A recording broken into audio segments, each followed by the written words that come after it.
किसी के साथ कितना प्यार है, कितना लगाव है। बहन जी भी नारायणगढ़ के साथ बहुत लगाव करते हैं। आप जानते हैं, आज 10 साल से हरियाणा में बीजेपी की सरकार है। इस यात्रा से आप जानते होंगे कि लोग इसे उखाड़ कर फेंकना चाहते हैं। आज तक बीजेपी सरकार ने कुछ नहीं किया। आज हमारा किसान, हमारा गरीब मजदूर, हमारे युवा सभी बहुत दुखी है, परेशान है। मैं कहना चाहती हूँ, जल्दी हरियाणा में सरकार बनेगी आपके उत्साह से और जोर से लगता है कि अब ये बीजेपी सरकार जाने वाली है और आपकी कांग्रेस सरकार आने वाली है।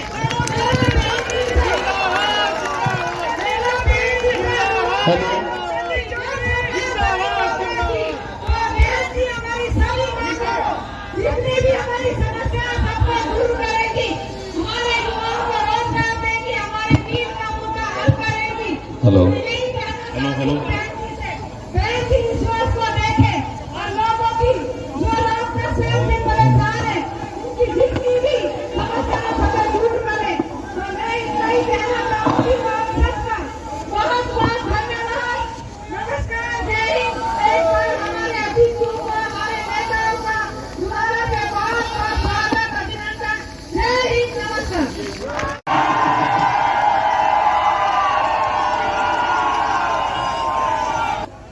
मेरे साथ नारा लगाना है। ये आवाज खाली नारायणगढ़ में न रहे, दूर तक जानी है। कांग्रेस पार्टी, बहन कुमारी शैलजा, भाई रणदीप सिंह सुरजेवाला, धन्यवाद। नारायणगढ़ की जनता की जय हो। हमारी नेता, राष्ट्रीय कांग्रेस में महासचिव, उत्तराखंड की प्रभारी, पूर्व में रही केंद्रीय मंत्री, आज आपके बीच में आप लोगों से मिलने आई है हमारी आदरणीय बहन कुमारी शैलजा जी, और उनके साथ हमारे भाई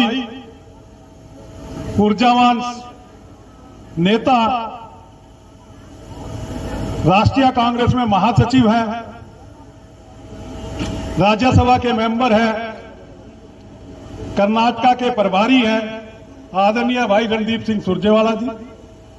साथ में आए हुए कालका से विधायक प्रदीप चौधरी जी, साथ में आए हुए असम से विधायक शमशेर सिंह गोगी जी, साथ में विधायक नारायणगढ़ से अपना सडोरा से रेणु बालाजी, आपकी विधायक शैली चौधरी जी, हमारे पूर्व में होम मिनिस्टर रहे बत्रा साहब, हमारे साथ में पूर्व में मंत्री रहे अतर सिंह सैनी जी, और पूर्व मंत्रीगण, पूर्व सभी एमएलए साहिबान, सभी साथीगण, उपस्थित मेरे बुजुर्गों, नौजवान साथियों, मातृशक्ति। 10 साल हो गए देश और प्रदेश में तानाशाही सरकार। वादे बहुत किए थे। आपको मैं इसलिए नहीं कह सकता कि आपने तो पिछली बार सरकार बनाने का काम किया था, यहां से कांग्रेस के नुमाइंदा शैली चौधरी को जिताया, तो आपने तो अपना फर्ज पूरा किया था। आपकी तरफ से कहीं कोई कमी नहीं रही। पर आपको ध्यान होगा, हरियाणा में एक और पार्टी थी जो बीजेपी के खिलाफ वोट मांग रही थी, जेजेपी पार्टी, जननायक जनता पार्टी। वोट तो मांगे बीजेपी के खिलाफ, पर सत्ता के लालच में जनता को धोखा दिया और दोबारा यहां बीजेपी की सरकार बनाई। वादे बहुत किए थे इन्होंने। वादा किया था कि हर साल 2 करोड़ बच्चों को रोजगार देंगे। वादा किया था कि 5100 रुपए बुढ़ापा पेंशन देंगे। वादा यह भी किया था कि 2022 में किसानों की आय दुगनी कर देंगे। वादे बहुत किए, पर आज हालात सब आपके सामने है। आज अगर मैं बात करूं रोजगार की, तो हरियाणा के अंदर 2 लाख से ज्यादा सरकारी नौकरियां खाली पड़ी है। अगर सरकार की नीयत हो तो 2 महीने के अंदर 2 लाख बच्चों को रोजगार दिया जा सकता है। पर आप समझते हो यहां इस सरकार की नीयत ही नहीं है। और रही बात किसानों की, तो नारायणगढ़ का किसान जितना दुखी है, मैं समझता हूं हिंदुस्तान में कहीं भी इतना जुल्म नहीं हुआ होगा। आप ये नारायणगढ़ में शुगर मिल हमारी सरकार थी, एक दिन भी पेमेंट की दिक्कत नहीं आती थी। और आज 10 साल हो गए गन्ने की पेमेंट के लिए मिल के आगे किसान 10 साल से धरने पे बैठा है। यहां तक मैं भाई रणदीप जी को बताना चाहूंगा कि यहां पे ऐसा हरियाणा में पहली बार हुआ होगा कि किसान को जल सत्याग्रह करना पड़ा था, जल पानी के अंदर बैठे थे। तो ये हालात तो यहाँ के है। बाकी आप अगर बात करेंगे तो वादे ही वादे किए, धरती पे कुछ, धरातल पे कुछ नहीं किया। आज मैं अगर बात करूं तो महंगाई का क्या हाल है, आज अपने बच्चे पालने मुश्किल हो गए। बात करूं मैं, आपके सामने है ये नारायणगढ़ अस्पताल, आप चले जाओ जो एक कहीं एक टांका भी लगा दे, खाली रेफर करते हैं। आपकी विधायक ने हर सारे मुद्दे ये विधानसभा के अंदर उठाए, पर यह हालात ये है कि इस सरकार की सेहत पे कोई असर नहीं है। कि यहां पे पंचायतें, सरपंचों को गांव वाले चुनते हैं, संवैधानिक पद है, पर इस सरकार ने वो भी नहीं माना। सरपंचों को बात करने के लिए बुलाया और वहां उन पे लाठीचार्ज किया। और कच्चे कर्मचारी नौकरी देने की तो दूर की बात है, आज तक जितने लगाए हैं कौशल रोजगार, फलाना रोजगार, उसके अंदर भर्ती किया, कोई पक्का कर्मचारी सरकार में नहीं लगा। और उसके साथ साथ मैं अगर बात करूं परिवार पहचान पत्र, परिवार पहचान पत्र किसने कहा था भाई ये हमें हमारे ऊपर लागू करो। मैं अगर यहाँ की एक बात रखूं, अभी बहन जी 3 दिन पहले यहाँ पे ओले पड़े, किसानों का बहुत भारी नुकसान हुआ, बर्बाद हो गए। मैं वही कह रहा हूं ना कि ना तो शुगर मिल से पेमेंट मिलती है और ऊपर से कुदरत की मार हुई, किसानों का बहुत बड़ा नुकसान हुआ। तो ये आवाज भी उठाई जाए कि भाई जल्दी से जल्दी गिरदावरी करके इनको मुआवजा मिले। और अब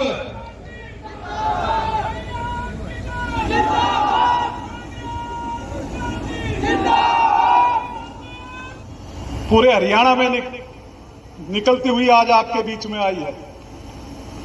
मकसद एक है, सोच एक है। जो ये सरकार तानाशाही रवैया है, चाहे रोजगार की बात करें, चाहे हम किसानों की बात करें, कर्मचारी की बात करें, व्यापारी की बात करें, जो किसी की बात को नहीं सुनती। अगर आपने आज देखना, पटवारी आज हड़ताल पे बैठे हैं, मुझे आया फोन, कहा जी हमारे पास आओ। मैं कहा हम तो आएंगे, पर इनके पास बैठे रहना, कोई बात करने भी नहीं आएगा, कोई उठाने भी नहीं आएगा आपको। तो ये हालात तो इस सरकार में है, हर वर्ग दुखी है। तो मेरा कहने का मकसद ये है कि बहन जी आपकी लड़ाई लड़ने के लिए निकली हैं। बहन जी ने इस यात्रा की शुरुआत की भाई रणदीप जी के साथ, किरण जी के साथ मिलके आपकी लड़ाई लड़ने के लिए सड़कों पे निकले हैं। अब समय है बदलाव का, परिवर्तन का। मैं आपसे एक वादा जरूर करता हूं कि भाई जब हमारी सरकार थी, रोजगार की बात हुई थी, यहां कभी पेमेंट की दिक्कत नहीं आने दी थी, विकास की बात हुई थी, डेवलपमेंट की बात हुई थी।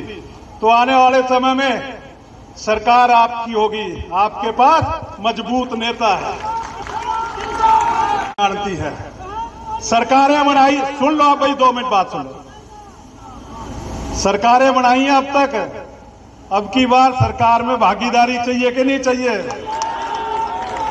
और सरकार अपनी चाहिए तो पक्के रहना। वैसे तो पक्के हो आप, आपने तो पहले डट के साथ दिया। ज्यादा लंबी बात नहीं करूंगा।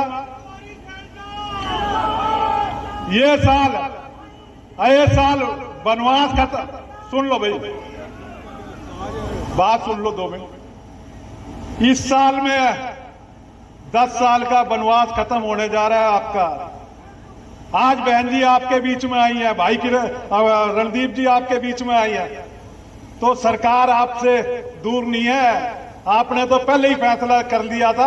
आज पूरा हरियाणा चाहता है कि कांग्रेस की सरकार हरियाणा में बने और आने वाले समय में लोकसभा की बात हो, विधानसभा की बात हो, हमने मजबूती से बहन जी के साथ देना है। इन्हीं शब्दों के साथ एक बार पुनः सभी साथी आए, मैं सबका धन्यवाद करता हूं। और वही एक बात और कह दूं, ऐसे समय में जब मेरी राजनीति हत्या की जा रही थी, आपने तो उस समय शैली चौधरी को यहां से विधायक बनाया था।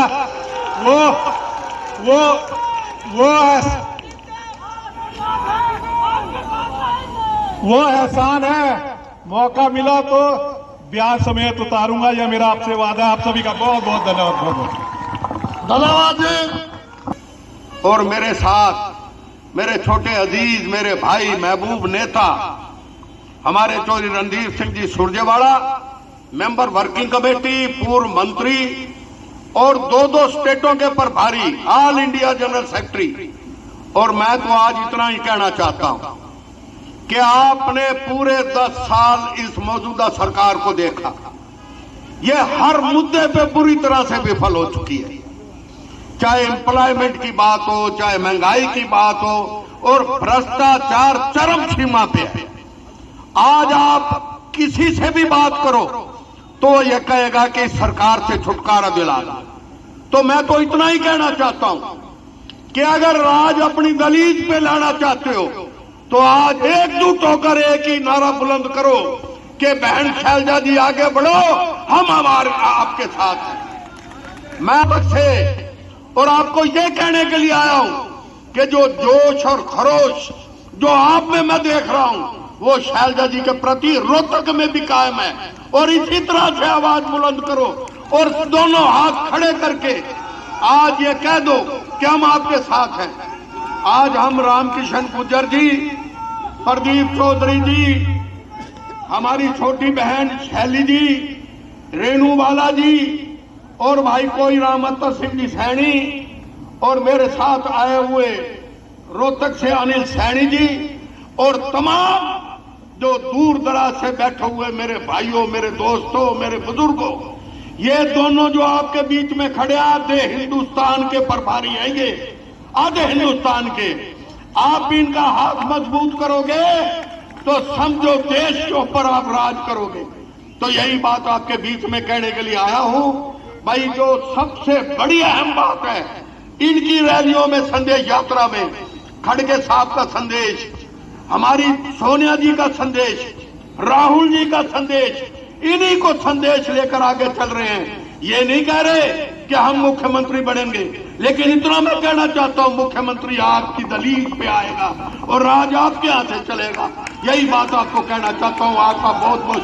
कमेटी के कार्यकारी अध्यक्ष मेरे भाई, जगह जगह हम जा रहे हैं, लोगों की आवाज सुनते हुए, लोगों की बात सुनते हुए, हमारे नेताओं का, राहुल गांधी जी का संदेश लेकर आए, हमारे राष्ट्रीय अध्यक्ष मल्लिकार्जुन जी खड़गे का संदेश लेकर आए, लोगों के बीच में लोगों की भावनाएं सुनते हुए। साथियों, बहुत बातें हैं, लोगों की बहुत पीड़ा है।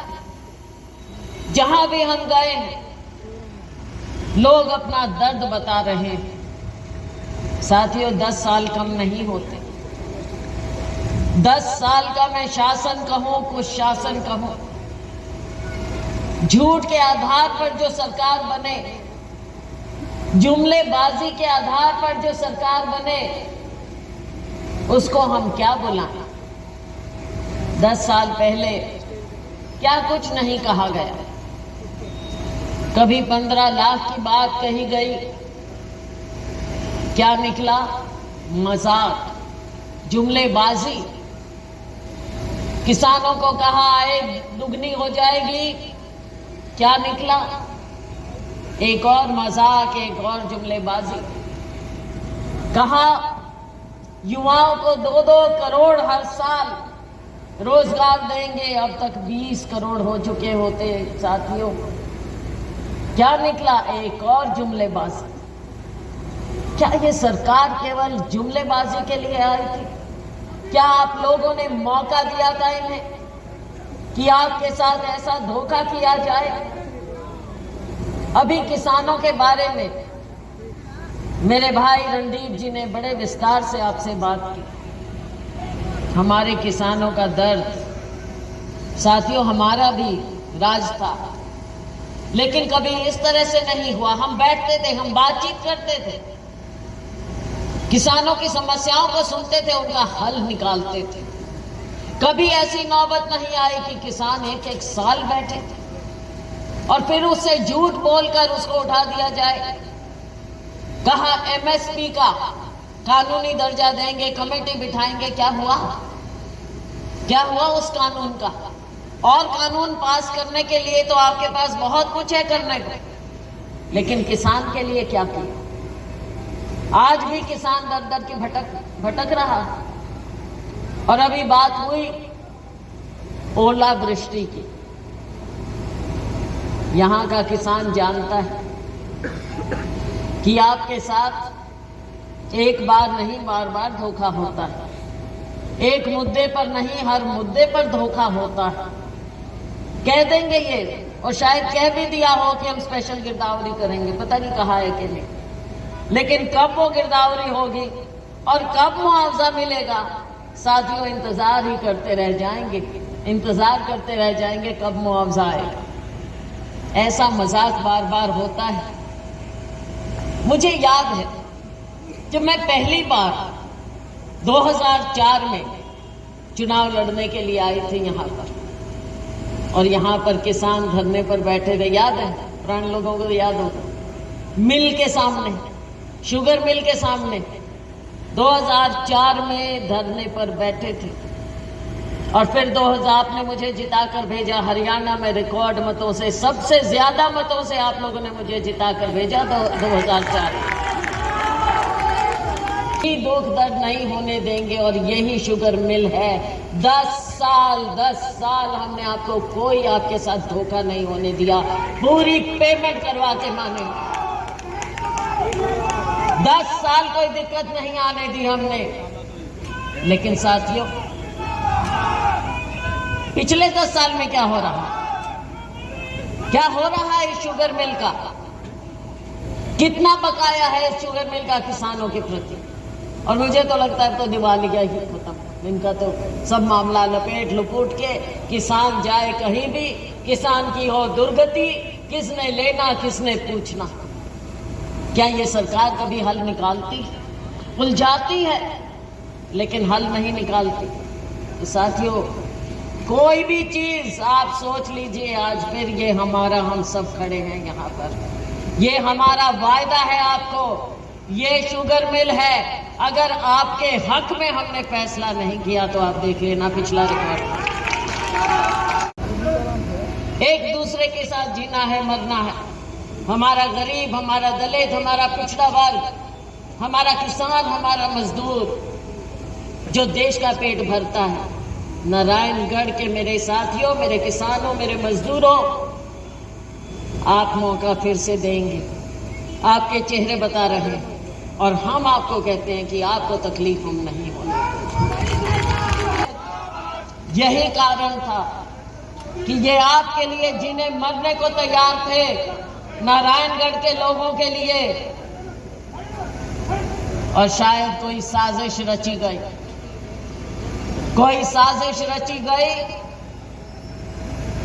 और इनको कैसे उलझाया।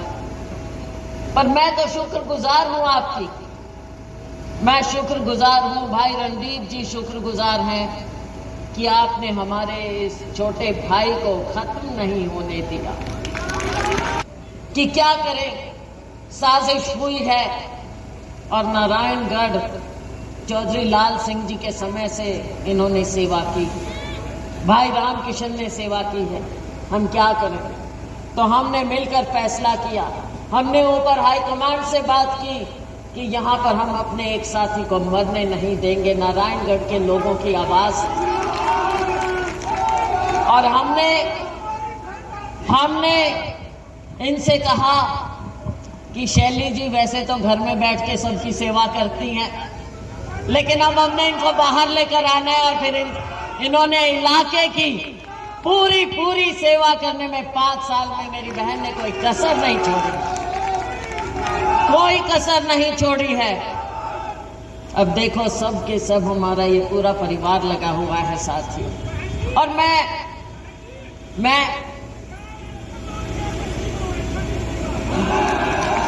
क्या दर्जा होगा वक्त बताएगा। आज ये दो आपके सामने खड़े हैं, वक्त बता देगा। आप सोच भी नहीं सकते हो, आप सोच भी नहीं सकते। करके बताओ आप साथ दोगे? साथियों, समय हो गया, आगे भी जाना है। नारायणगढ़ के बारे में बहुत कुछ सोच रखा है मैंने, यहां नहीं कहूंगी, समय आएगा आपको बता देंगे। लेकिन ये बात जरूर है कि आज देश को समझना है, राज्य को समझना है।